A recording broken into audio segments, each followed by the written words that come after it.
নমস্কাৰ মই বশিষ্ঠদেৱ ফুকন আৰু আপোনালোকে চাই কেটিভি প্লাছ নিৰ্বাচন সমাগত প্ৰত্যেকটো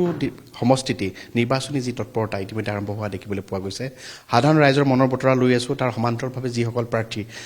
সেই প্ৰাৰ্থীসকলৰ মনৰ বতৰা বা তেওঁলোকে সমষ্টিটোক লৈ কি ধৰণৰ পৰিকল্পনা কৰিছে সেই কথাখিনি আমি জানিবলৈ চেষ্টা কৰিছো আৰু এই মুহূৰ্তত মই উপস্থিত আছো ঢকুৱাখানা বিধানসভা সমষ্টিত আৰু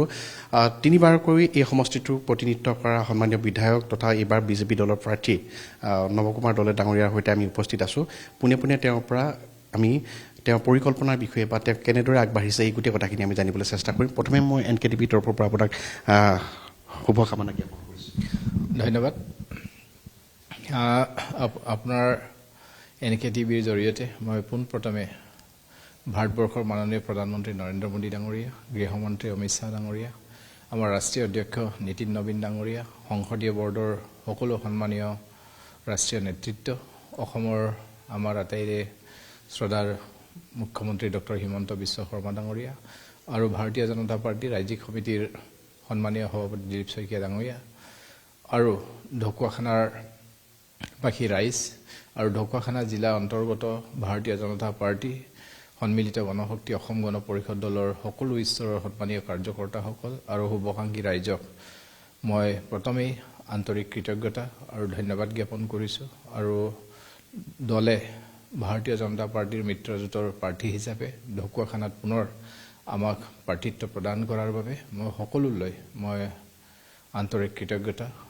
আৰু ধন্যবাদ জ্ঞাপন কৰিছোঁ এতিয়া কথাটো হ'ল যেহেতু সময় সমাগত গতিকে প্ৰস্তুতি কেনেকৈ চলিছে বুলি ক'ব পাৰোঁ আপোনাৰ যিহেতু ইতিমধ্যে নিৰ্বাচনী তৎপৰতা আৰম্ভ হৈছে কালি মনোনয়ন দাখিল কৰিলে গতিকে কেনেকুৱা চলিছে আপোনাৰ প্ৰস্তুতি এনেই সাংগঠনিক বিষয়টোতো ভাৰতীয় জনতা পাৰ্টি ৩৬৫ দিনতেই নিৰ্বাচন সাংগঠনিক কাম কাজখিনি চলি থাকে এতিয়া নিৰ্বাচন বুলি আমি কিছু এটা সাংগঠনিক পৰিকল্পনাৰ লগতে নিৰ্বাচন কেন্দ্ৰিক আমি সাংগঠনাত্মক কামখিনি ইতিমধ্যে আৰম্ভ কৰিছোঁ যোৱাকালি আমি মনোনয়ন পত্ৰ দাখিল কৰিছোঁ আৰু অহা কাইলৈৰ পৰা আমি আনুষ্ঠানিকভাৱে আমি সমষ্টিটোৰ চুকে কোণে থকা আমাৰ পঞ্চায়তসমূহত বিভিন্ন সভা সমিতিৰ জৰিয়তে ৰাইজক যাতে অনাগত নিৰ্বাচনত বিপুলভাৱে আমাৰ ভাৰতীয় জনতা পাৰ্টি মিত্ৰজোঁটৰ সপক্ষে ভোটদান কৰাৰ নিমিত্তে অহাকালিৰ পৰা আমি কাৰ্যসূচী ৰূপায়ণ কৰিছোঁ আৰু আমাৰ বাবে আনন্দৰ বিষয় মাননীয় মুখ্যমন্ত্ৰী ডাঙৰীয়াও অহা ২৭ তাৰিখে ঢকুৱাখানাৰ আমাৰ ৰাজহুৱা খেলপথাৰৰ প্ৰাংগণত দুপৰীয়া ২ বজাত আহি তেখেতে এখন জনসভা সম্বোধন কৰিব আৰু ২৯ তাৰিখৰ দিনাখন আমাৰ প্ৰাক্তন মুখ্যমন্ত্ৰী তথা আমাৰ কেন্দ্ৰীয় মন্ত্ৰী সংসদীয় বৰ্ডৰ সন্মানীয় সদস্য আমাৰ আটাইৰে শ্ৰদ্ধাৰ সৰ্বানন্দ সোণোৱাল ডাঙৰীয়াই ২৯ তাৰিখৰ দিনাখন ঘিলামৰাৰ আমাৰ সাংস্কৃতিক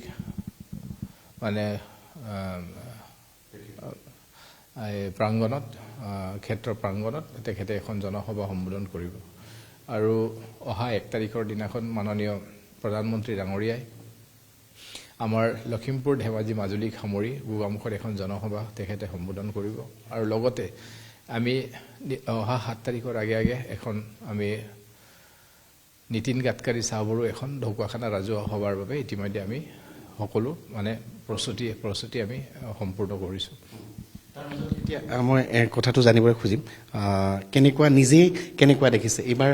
পুনৰ ঢকুৱাখানা সমষ্টিক প্ৰতিনিধিত্ব কৰিবনে নৱকুমাৰ দলে নিশ্চিত জয় হ'ব বুলি আশা কৰিছে ঢকুৱাখানাবাসী ৰাইজ ভোট দিয়াৰ ক্ষেত্ৰত যথেষ্ট সজাগ আৰু সচেতন আৰু মই ৰাইজৰ প্ৰতি মোৰ দৃঢ় বিশ্বাস বিগত দিনত ২০১১ চনৰ পৰা ঢকুৱাখানাবাসী ৰাইজে আমাক যথেষ্ট আস্থা বিশ্বাস ৰাখি পিনি আমাক দায়িত্ব প্ৰদান কৰি আহিছে আৰু তেখেতলোকৰ যিখিনি আস্থা বিশ্বাস তাক আমি নিষ্ঠাৰে পালন কৰাৰ বাবে সকলো ক্ষেত্ৰতে আমি যৎপৰোনাস্তি চেষ্টা কৰি আহিছোঁ আৰু এইবাৰো মোৰ বিশ্বাস ঢকুৱাখানাবাসী ৰাইজে নিশ্চয় উচিত সিদ্ধান্তই ল'ব তাৰ মাজতে যিহেতু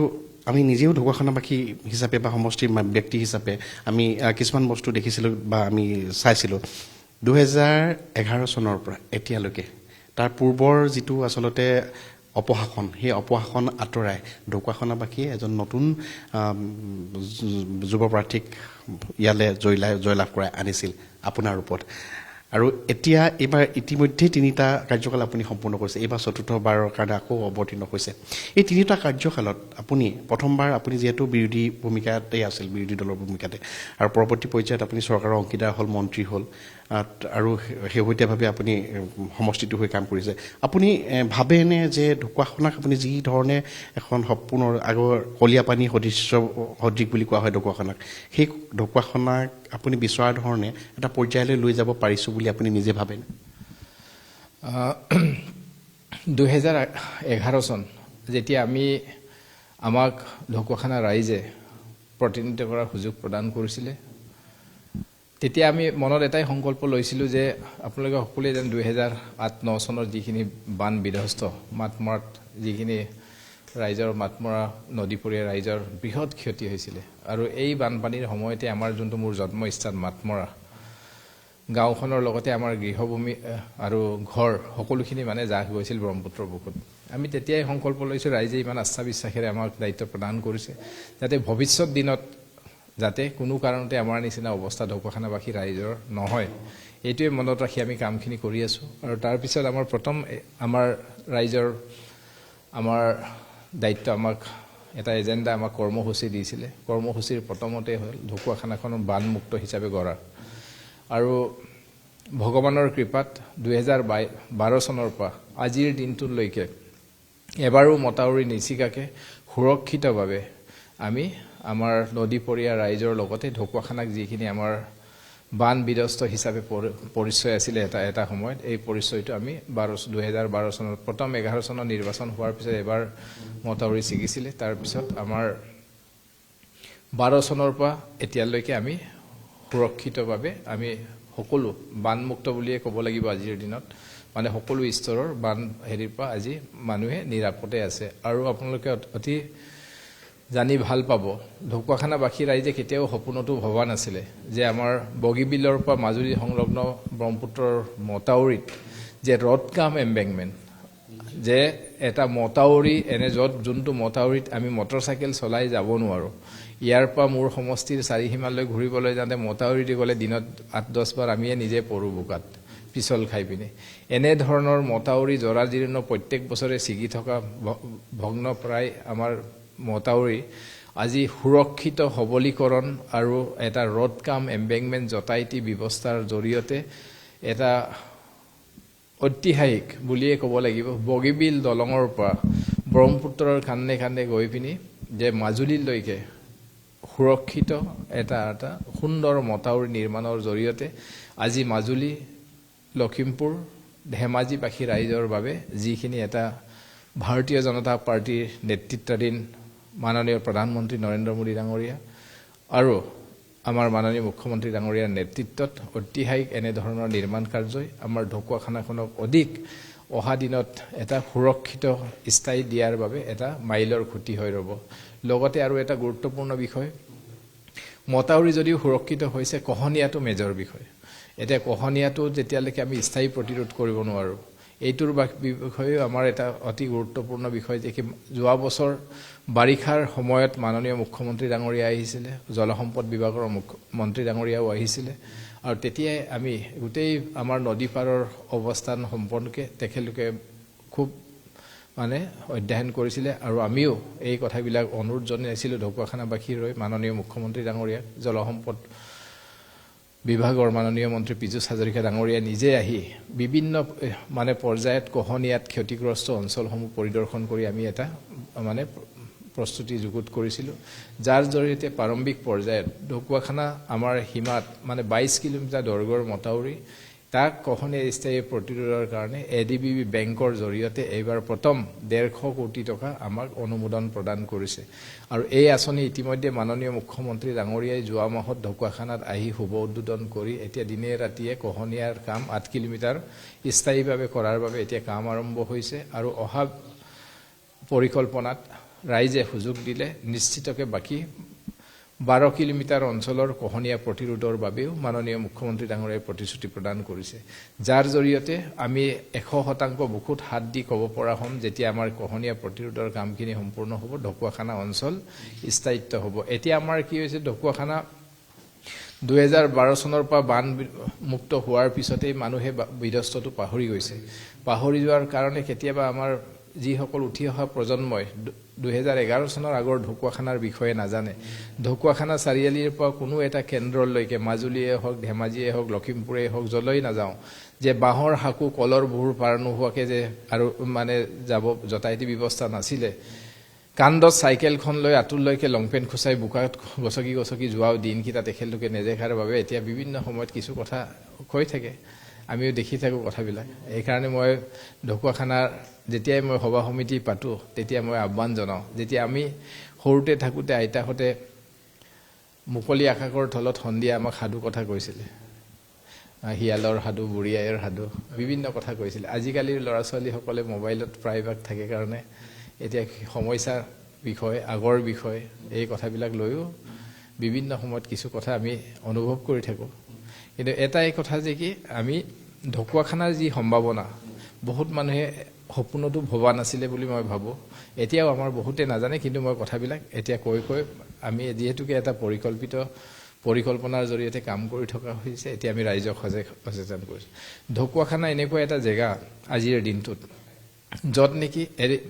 ঢকুৱাখানা কেন্দ্ৰ বিন্দুৰ পৰা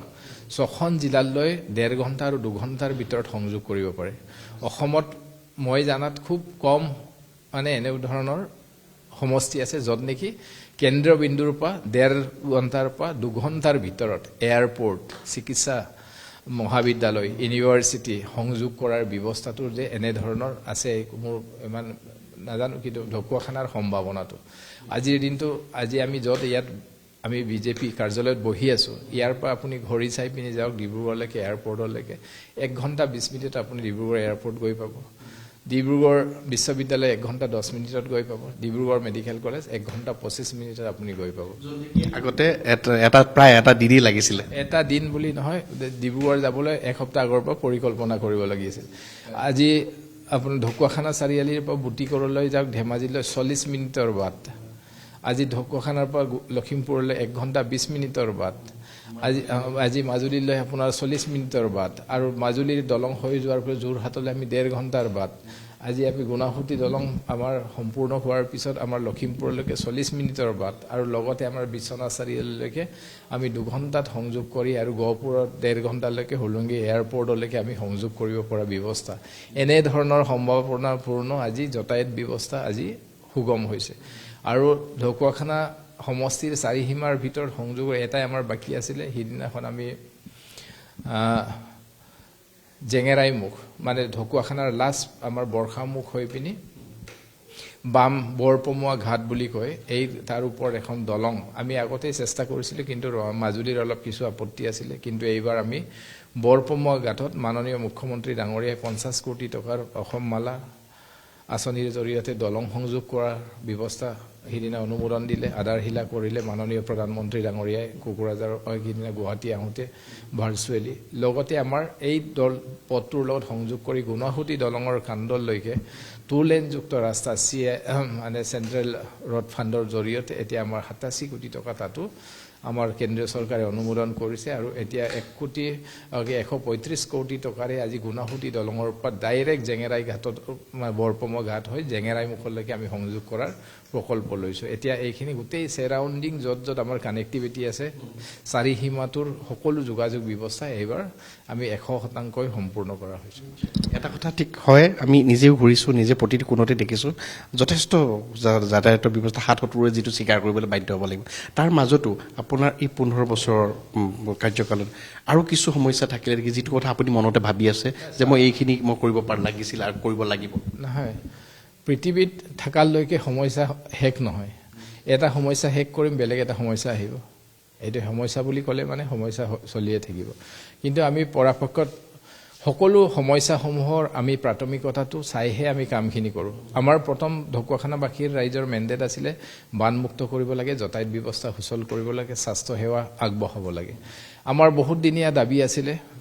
অসম চৰকাৰলৈ, ঢকুৱাখানাত এখন অসামৰিক চিকিৎসালয় নিৰ্মাণ কৰিব লাগে। কিন্তু আমাৰ অতি আনন্দৰ বিষয়, মানে আমি 3 মাহ আগত অসম চৰকাৰৰ কেবিনেটে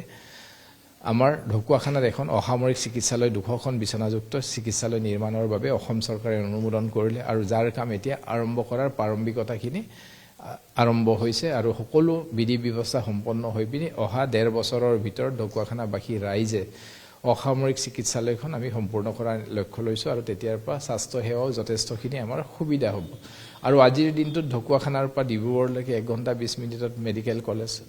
আজি লখিমপুৰ মেডিকেল কলেজত 1 ঘণ্টা 20 মিনিট সাৰাউণ্ডিং সিস্টেমটো হেলথ সেক্টৰটো 1.5-2 বছৰৰ ভিতৰত আমি যিখিনি প্ৰয়োজনীয়তা আজি ঢকুৱাখানাত আপুনি 11টাতকৈ বিভাগৰ বিশেষত্ব আজি ডক্টৰ আছে আৰু সাব সেন্টাৰসমূহত প্ৰায়খিনিতে আমি ডক্টৰ আৰু নাৰ্ছৰ ব্যৱস্থা ইপিনতে সম্পূৰ্ণ কৰা হৈছে আৰু ইতিমধ্যে আপোনালোকে জানে ডক্টৰ নাৰ্ছৰ যিখিনি বিষয়খিনি যে পৰ্যায়ক্ৰমে আগত য'ত মানে আমাৰ মেডিকেল কলেজৰ সংখ্যা য'ত 3টা মেডিকেল কলেজ আজি গৈ পিনি 15টালৈকে গৈছে গতিকে মানে অলপ ডক্টৰৰ যিখিনি কথাবিলাক পৰ্যায়ক্ৰমে আমাৰ শ্বৰ্ট ফল হ'ব কিন্তু আমি মিট আপ কৰিবলৈ সক্ষম হ'ব আৰু আমি ঢকুৱাখানাও পৰ্যায়ক্ৰমে এইখিনি পাম এইখিনি হৈ আছে আৰু অতিকে আনন্দৰ বিষয় যে কি আকৌ এতিয়া মানে শিক্ষা অনুষ্ঠানখিনি আপগ্ৰেডেশ্যনৰ ক্ষেত্ৰত এতিয়া মাননীয় মুখ্যমন্ত্ৰী ডাঙৰীয়াই শিক্ষাৰ প্ৰাথমিকতাৰ বাবেও আদৰ্শ অংগনৱাড়ী য'ত নেকি আমাৰ ল'ৰা ছোৱালীৰ সৈতে জন্ম হৈ প্ৰথম শ্ৰেণীৰ পঢ়াশালীত শিক্ষা মানে পৰিৱেশটো আজি আদৰ্শ অংগনৱাড়ীলৈ প্ৰায় 100খন অংগনৱাড়ী আজি আপগ্ৰেড কৰি হৈছে যোন অংগনৱাড়ীৰ জৰিয়তে সুন্দৰ পৰিৱেশৰ মাজত আমাৰ ল'ৰা ছোৱালীৰ এটা পৰিৱেশ এটা শিক্ষাৰ বিষয়খিনি বুনিয়াদ নিৰ্মাণ কৰিবৰ বাবে এটা আমি পৰিৱেশ নিৰ্মাণ কৰিছোঁ আৰু অহা 5টা বছৰত প্ৰায়খিনি অংগনৱাড়ীকে আমি আদৰ্শ অংগনৱাড়ীলৈ উন্নীতকৰণ কৰাৰ বাবে পদক্ষেপ লৈছোঁ আৰু লগতে শিক্ষা অনুষ্ঠানকেইটা এতিয়া ঢকুৱাখানা মহাবিদ্যালয় আপোনালোকে সকলোৱে জানে এতিয়া ঢকুৱাখানা মহাবিদ্যালয় আজিৰ দিনত ভাৰতবৰ্ষৰ এটা পৰ্যায়লৈকে যাব পৰা হৈছে আজি যোৱাবাৰ নেকৰ ৰেটিঙত A গ্ৰেড পাই পিনি এইবাৰ আমাৰ অট'নমাছ হিচাপে স্বীকৃতি পাই পিনি আজি ঢকুৱাখানাত বিভিন্ন ৰাজ্যৰ পৰা উৰিষ্যাৰো ছাত্ৰ ছাত্ৰী আহি ইয়াত পঢ়া শুনাৰ এটা পৰিৱেশ হৈছে আজি Dhakuwakhana higher secondary Ghilamara higher secondary আমাৰ all Assam Mary higher secondary school Sonari Chaipuri tribal high school Ghilamara Adarsha Vidyalaya সকলোতে আমি 7 কোটি টকাকৈ নতুন অন্তৰ্গাঁথনিৰ জৰিয়তে এটা নতুন এটা পৰিৱেশ অত্যাধুনিক মানে এটা ইনফ্ৰাষ্ট্ৰাকচাৰ আমি গঢ় দিয়াৰ বাবে ইতিমধ্যে কাম চলি আছে আৰু অহা বছৰ এই গোটেই শিক্ষা অনুষ্ঠানবিলাক খুব সুন্দৰ এটা পৰিৱেশৰ মাজত যাতে আমি ব্যক্তিগত খণ্ডৰ শিক্ষা অনুষ্ঠানবিলাকতকৈ এটা আগৰণুৱা অন্তৰ্গাঁথনি দি পিনি শিক্ষাৰ পৰিৱেশটো কৰিবৰ বাবে আমি প্ৰয়াস ৰাখি আছোঁ এনেধৰণে সকলোখিনি পৰ্যায়ক্ৰমে কৰি আছোঁ আৰু তাৰ উপৰিও এতিয়া আমাৰ অলপমান কিছু এটা নতুন নতুন পৰিৱেশ যেনেকৈ আমাৰ আগত পানী লৈ পিনে আমি চিন্তা কৰিছিলোঁ বানপানী লৈ পিনে এতিয়া আমি খৰাংটো লৈ এতিয়া লাহে লাহে ক্ষেত্ৰভিত্তিক এইটো এটা আমাৰ নতুন এটা বিষয় হৈছে এই জলবায়ু পৰিৱৰ্তনৰ বাবে এতিয়া কিছু ক্ষেত্ৰত মানে কি হৈছে যোৱা 2 বছৰ জেগাত কিছু জেগাত আমি পানীৰ কথাটো এটা নতুন এটা বিষয় আহিছে তাৰ বাবে এইবাৰ আমি জলসিঞ্চনৰ বিষয়টো যোৱাবাৰ আমি চৰকাৰৰ লগত কথা পাতিছিলোঁ বিভাগৰ লগত এতিয়া এইবাৰ আমি প্ৰথম পদক্ষেপ হিচাপে আমি বিলমুখৰ অৰিয়নি গাঁৱত প্ৰায় মানে আমি 600 হেক্টৰ ভূমিত আমি নতুন ইৰিগেশ্যন সিস্টেমৰ জৰিয়তে আকৌ এটা ইৰিগেশ্যন সিস্টেমটো ডেভেলপ কৰাৰ বাবে এটা ক্ষেত্ৰভিত্তিক এটা চাইছোঁ আৰু অহা দিনখিনিত আমি নিশ্চিতকৈ খেতিয়কৰ এই বিষয়খিনি খৰাং বিষয়খিনিকে আমি চাম আৰু কৃষক ৰাইজৰ বাবে অতি আনন্দৰ বিষয় ঢকুৱাখানা ৰাইজে বহুত দিনৰ এটা শীতল ভঁৰালৰ প্ৰয়োজনীয়তাৰ বিষয়ে তেখেতলোকে দাবী কৰি আহিছিলে মাননীয় মুখ্যমন্ত্ৰী ডাঙৰীয়াই কিছুদিন আগত যেতিয়া আহিছিল ঢকুৱাখানাত অহা চৰকাৰৰ দিনত ঢকুৱাখানাত এটা সুন্দৰ শীতল ভঁৰাল নিৰ্মাণৰ বাবেও এটা তেখেতে আনুষ্ঠানিক ঘোষণা কৰি থৈ গৈছে আৰু বগীবিলৰ পৰা মাজুলীৰ যিখিনি মতাউৰি তাক মানে ৰাজ্যিক গাড়ীপথলৈ উন্নীতকৰণ কৰাৰ বাবে অসম চৰকাৰে আনুষ্ঠানিকভাৱে মাননীয় মুখ্যমন্ত্ৰী ডাঙৰীয়াই ঘোষণা কৰিছে যি নেকি ঢকুৱাখানাৰ বাবে এটা ঐতিহাসিক মানে আমাৰ এটা বিষয় হ'বগে আৰু এটা কথা আমি ঢকুৱাখানা হিচাপে গৌৰৱ কৰিব লাগিব যে য'ত বানে গৰখা পাণ্ডৱ বিবৰ্জিত এতিয়া মাতমৰা চহৰ অঞ্চল বুলি ভাবে তাৰ আমি এইবাৰ সন্তোষ ট্ৰফী ভাৰতবৰ্ষৰ সৰ্বোচ্চ সন্মানীয় ফুটবল টুৰ্ণামেণ্টৰ ফাইনেল ইভেন আমি মাতমৰাত পাতি আমি প্ৰথমবাৰৰ বাবে অল ইণ্ডিয়া ফুটবল ফেডাৰেশ্যনে য'ত এনেধৰণে গ্ৰাম্য অঞ্চলৰ ফুটবল প্ৰতিভা বিকাশৰ এটা আমাক এটা সুবিধা প্ৰদান কৰিলে এইটো এটা আমাৰ ঢকুৱাখানাৰ কাৰণে এটা ইতিহাস হ'ব আৰু কেতিয়াবা এতিয়া সন্তোষ ট্ৰফী অসমত 15 বছৰ পিছত হৈছিলে আৰু এইবাৰ ফাইনেল গেম অসমে পাইছিলে এইটো আমি ঢকুৱাখানাৰ মাতমৰাত পাতিছোঁ মানে ফাইনেল গেমটো আৰু আমি 12টা ৰাইজৰ খেলখিনি চিলাপথাৰ আৰু ঢকুৱাখানাই আমি গোটেই প্ৰায় 32টা গেম আমি ইয়াত কণ্ডাক্ট কৰি পিনে ইয়াত সফল সামৰণি কৰিছোঁ এইটো এটা আমাৰ ঢকুৱাখানা ৰাইজৰ ইতিহাস আছে ইতিহাস হ'বগে গতিকে এনেধৰণৰ কথাবিলাক চলি আছে আৰু আমাৰ এই খেলৰ পৰিৱেশটো দেখি মাননীয় মুখ্যমন্ত্ৰী ডাঙৰীয়াই 50 কোটি টকা ব্যয় সাপেক্ষে এটা সকলো সা সুবিধাযুক্ত এখন ষ্টেডিয়াম নিৰ্মাণৰ বাবেও তেখেতে আনুষ্ঠানিকভাৱে ঘোষণা কৰি থৈছে এতিয়া আমাৰ পাত বিহু প্ৰকল্পত আমাৰ চৰকাৰে এইবাৰ প্ৰায় 20 কোটি টকাৰ নতুন প্ৰকল্পৰ জৰিয়তে ইয়াক আমাৰ যাতে আমি পাত বিহুক যাতে আমি বিশ্বৰ দৰবাৰত নিব পাৰোঁ তাৰ বাবে এটা আমি পৰ্যটনথলীৰ বাবে আপগ্ৰেডেশ্যনৰ কাম চলি আছে বাসুদেৱ আধ্যাত্মিক ক্ষেত্ৰত তাতো এনেধৰণৰ প্ৰকল্প আমি লৈছোঁ আমাৰ শ্ৰী শ্ৰী হাৰহি দেৱালয় থানৰো এটা আমাৰ কিছু এটা পৰিকল্পনা আমাৰ কাম চলি আছে এনেধৰণে আমাৰ যিখিনি আমাৰ প্ৰাথমিকতা আৰু আমি মাননীয় মুখ্যমন্ত্ৰী ডাঙৰীয়া চৰকাৰক কৈছোঁ যে ঢকুৱাখানাত এটা ৰাষ্ট্ৰীয় আৰু ৰাজ্যিক পৰ্যায়ৰ দুটা অনুষ্ঠানৰ বাবে এটা ঢকুৱাখানা আৰু এটা ঘিলামৰা এই কথাবিলাকো আমাৰ চলি আছে গতিকে অহা দিনকেইটাত আমি যিখিনি যতায়তি ব্যৱস্থাৰ লগতে আমাৰ সকলো ব্যৱস্থাখিনি আমি চেষ্টা কৰি আছোঁ আৰু তাতকৈ এইবাৰ অতিকে আমাৰ এটা যোগাত্মক দিশ আছে যে কি আৰু এটা যে 2016 চনত আমাৰ ফেব্ৰুৱাৰী মাহত নীতিন গাডকাৰী চাহাবে এটা আমাৰ দিচাং টেকেলিপিটা দলং আধাৰশিলা কৰি থৈছে আৰু এইবাৰ নিৰ্বাচনৰ কেম্পেইনৰ বাবেও তেখেত আহি আছে আৰু আমি আশা ৰাখিছোঁ এই পৰিকল্পনাৰ দিনত আমি দিচাং টেকেলিপিটা দলঙৰ কথাও কেন্দ্ৰীয় চৰকাৰে নিশ্চয় ঢকুৱাখানাবাসী ৰাইজক এটা সুবাৰ্তা দিব আৰু যাৰ জৰিয়তে আমাৰ এই দলংখনৰ বৈশিষ্ট্য বা যতায়তি ব্যৱস্থাটো ব্ৰহ্মপুত্ৰৰ ওপৰত বহুত দলং আছে কিন্তু এই দলংখন হোৱাৰ লগে লগে ইটানগৰৰ পৰা গৈ পিনে আপুনি শিৱসাগৰ কহিমা হৈ পিনে ম্যানমাৰ যোগাযোগৰ ব্যৱস্থা এটা সুচল হ'বগৈ যিটো এটা ঐতিহাসিক এটা ঢকুৱাখানাৰ বাবে অৰ্থনৈতিক আৰু সামাজিক ক্ষেত্ৰখনৰ এটা ঐতিহাসিক মানে এটা পদক্ষেপ হ'ব আৰু এটা উঠি অহা প্ৰজন্মৰ বাবে এটা লেখত ল'বলা ঠাইত এটা আমি ঢকুৱাখানা ৰাইজে যিখিনি এতিয়া ৰাজনৈতিক পৰিশ্ৰম কৰি আছোঁ এই পৰিশ্ৰমৰ ফলত উঠি অহা প্ৰজন্মৰ বাবে এটা ঢকুৱাখানাক এটা আমি অসমৰ স্বাভিমানী ঢকুৱাখানা হিচাপে গৌৰৱ কৰিব পৰাকৈ এটা ঠাই হ'ব বুলি আমি অহা দিনত আমি ভাবোঁ এই 10-15 বছৰৰ ভিতৰতে এই কথাবিলাক হৈ উঠিব বুলি মোৰ এটা মনত আশা আছে আৰু এই ধৰণৰ চিন্তা চৰ্চাৰে আমি ঢকুৱাখানাখনক নিয়াৰ বাবে আমি চেষ্টা কৰি আছোঁ খুব সুন্দৰ কথা ক'লে আপুনি যিখিনি কথা পৰিকল্পনা এইবিলাক হৈ উঠিছে আৰু কৰিবৰ কাৰণে যিখিনি ভাবিছে এতিয়া কথাটো হ'ল এইবাৰ বিৰোধী ফালৰ পৰা এজন প্ৰাৰ্থী আহিছে কোনোবাখিনিত আপোনাৰ প্ৰত্যাহ্বান জনাব পাৰিব নেকি বা আমি দেখিছোঁ আমি ছবিখন এবাৰ আমি নিজেই প্ৰতিটো স্থানলৈ গৈ দেখিছোঁ পূৰ্বতকৈ ফলাফল বহু বেছি ভাল হ'ব নেকি নিৰ্বাচন সদায় প্ৰত্যাহ্বানমূলক হয় মানে নিৰ্বাচন কেতিয়াও সহজ বুলি আমি ধৰি নলওঁ যিহেতুকে প্ৰথম 11 চনৰ নিৰ্বাচনটো আপোনালোকে সকলোৱে জানে তেতিয়া আছিলে যে ভৰচন্দ্ৰ নৰডাঙৰীয়া যি নেকি 25 বছৰ এই ঢকুৱাখানাৰ প্ৰতিনিধিত্ব কৰিছিল আৰু